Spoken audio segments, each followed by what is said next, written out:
കണ്ണൂരിലെ പ്രതിസന്ധിയിൽ വേറെ ചില നാടക സമാനമായ സംഗതികൾ ഉണ്ടാകുന്നു. കെ സുധാകരനോട് വഴങ്ങാൻ കോൺഗ്രസിന്റെ ദേശീയ നേതൃത്വം തീരുമാനിക്കുകയാണോ? ഞാൻ പറഞ്ഞില്ലേ, ഓരോ നിമിഷവും മാറിക്കൊണ്ട് ചെറിയൊരു ബ്രേക്ക് എടുത്തപ്പോഴേക്കും വാർത്ത മൊത്തം അങ്ങ് മാറിക്കഴിഞ്ഞു. അതായത് കെ സുധാകരന് മത്സരിക്കാൻ അവസരം നൽകിയേക്കും എന്നുള്ള സൂചനയിലേക്ക് പോകുന്നു. ഹൈക്കമാൻഡ് അക്കാര്യം ആലോചിക്കുന്നു എന്നുള്ളതാണ് ഇപ്പോഴത്തെ വിവരം. ഒരു ചർച്ച അവസാനം നോക്കൂ, ഒരുപാട് ചർച്ച നടത്തി മത്സരിക്കണ്ട എന്ന് തീരുമാനിക്കുന്നു. ഒറ്റ നിമിഷം കൊണ്ട് എന്നാൽ മത്സരിച്ചോട്ടെ എന്ന് തീരുമാനിക്കുന്നു എന്നുള്ളതാണോ? എന്താണ് ഇതിന്റെയൊക്കെ പിന്നിൽ? അപ്പൊ തീരുമാനമൊക്കെ ഒറ്റ നിമിഷം കൊണ്ട് എടുക്കാനും പറ്റുന്ന പാർട്ടിയാണ് കോൺഗ്രസ്. നമുക്ക് ഡി ധനസുമോദ് നമ്മോടൊപ്പം ഡൽഹിയിൽ നിന്നുണ്ട്. ധനസുമോദ്, ഈ പ്ലാൻ എവിടെയാണ് ഇപ്പൊ നടക്കുന്നത്, അദ്ദേഹത്തെ മത്സരിപ്പിക്കാനുള്ളത്? ഇപ്പോൾ നിഷാദ്, പ്രബോധ്, നമ്മൾ ബ്രേക്കിന് മുമ്പ് സംസാരിച്ച് തുടങ്ങിയ വിഷയത്തിൽ തന്നെയാണ് നമ്മൾ വീണ്ടും എത്തുന്നത്. അതായത് രമേശ് ചെന്നിത്തല ഹൈക്കമാൻഡിൽ ബന്ധപ്പെട്ടു. ഹൈക്കമാൻഡിൽ അദ്ദേഹം അറിയിച്ചിരിക്കുകയാണ്, അതായത് സുധാകരന്റെ ആവശ്യം മത്സരിക്കണം എന്നുള്ള ആവശ്യം തന്നെയാണ് അറിയിച്ചിരിക്കുന്നത്. ആദ്യത്തെ ചോദ്യം, സുധാകരൻ മത്സരിച്ചാൽ അവിടെ വിജയിക്കുമോ എന്നുള്ളത് തന്നെയായിരുന്നു. രമേശ് ചെന്നിത്തല അവിടെ മത്സരിച്ചാൽ വിജയിക്കും എന്ന് തന്നെയാണ് പറഞ്ഞിരിക്കുന്നത്. മാത്രമല്ല, വലിയ ഇമ്പാക്റ്റ് അദ്ദേഹത്തിൻ്റെ ഒരു മത്സരത്തിന് ഉണ്ടാകുമോ, അതായത് അദ്ദേഹത്തിനെ മത്സരിപ്പിച്ചാൽ, കണ്ണൂരിൽ കോൺഗ്രസ് സ്ഥാനാർത്ഥിയായിട്ട് മത്സരിപ്പിച്ചാൽ കേരളത്തിൽ എമ്പാടും അതിന് ഒരു പോസിറ്റീവായ ഒരു ഇമ്പാക്റ്റ് ഉണ്ടാകുമോ എന്നുള്ളതായിരുന്നു രണ്ടാമത്തെ ചോദ്യം. അതിനും രമേശ് ചെന്നിത്തല യെസ് എന്ന് തന്നെയാണ് പറഞ്ഞിരിക്കുന്നത്. അദ്ദേഹം KPCC പ്രസിഡന്റ് എന്ന നിലയിലോ അല്ലെങ്കിൽ കോൺഗ്രസിന്റെ ഏറ്റവും ഉയർന്ന ബോഡിയിലെ അംഗമെന്ന നിലയിലോ മാത്രമല്ല, ഒരു സമുദായത്തിന്റെ കൂടി ഒരു പിന്തുണയുള്ള നേതാവ് എന്നുള്ള ഒരു തിരിച്ചറിവ് കൂടിയാണ് ഇപ്പോൾ ഹൈക്കമാൻഡിന് ഉണ്ടായിരിക്കുന്നത്. അതുകൊണ്ട് തന്നെയാണ് നേരത്തെ ഹൈക്കമാൻഡ് സുധാകരന് വഴങ്ങേണ്ട, സുധാകരന്റെ സമ്മർദ്ദത്തിന് വഴങ്ങേണ്ട എന്ന് തീരുമാനിച്ചിരുന്ന ഹൈക്കമാൻഡ് ഇപ്പോൾ ഒരു പുനർചിന്തനത്തിന് തയ്യാറായിരിക്കുന്നത്. ഇന്ന് 11 മണിക്കായിരുന്നു ആ ലിസ്റ്റ് പട്ടിക വരേണ്ടിയിരുന്നത്.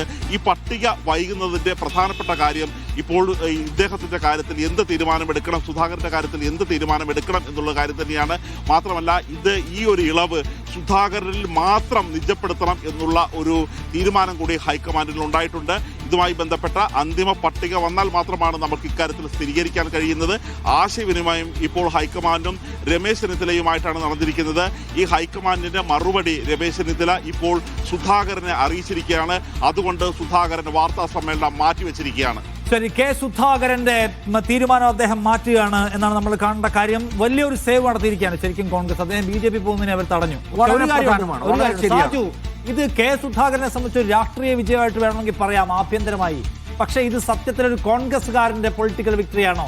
ഞാൻ BJPയിൽ പോകും, എനിക്ക് സീറ്റ് തന്നില്ലെങ്കിൽ എന്ന് ഭയപ്പെടുത്തി സീറ്റ് വാങ്ങി ജയിക്കുന്ന ഒരാൾ രാഹുൽ ഗാന്ധിയുടെ പാർട്ടിയിലെ ഒരു ജയിച്ച മനുഷ്യനാണോ ശരിക്കും?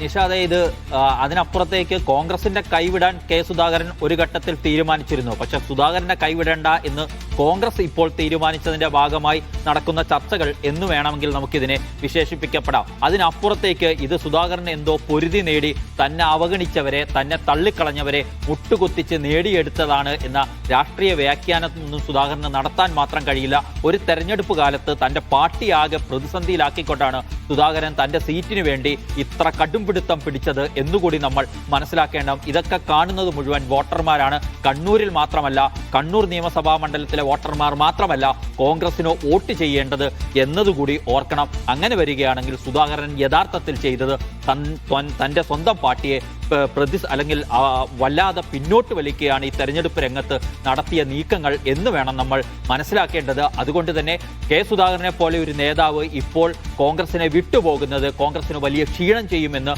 നേതൃത്വം തിരിച്ചറിയുന്നു.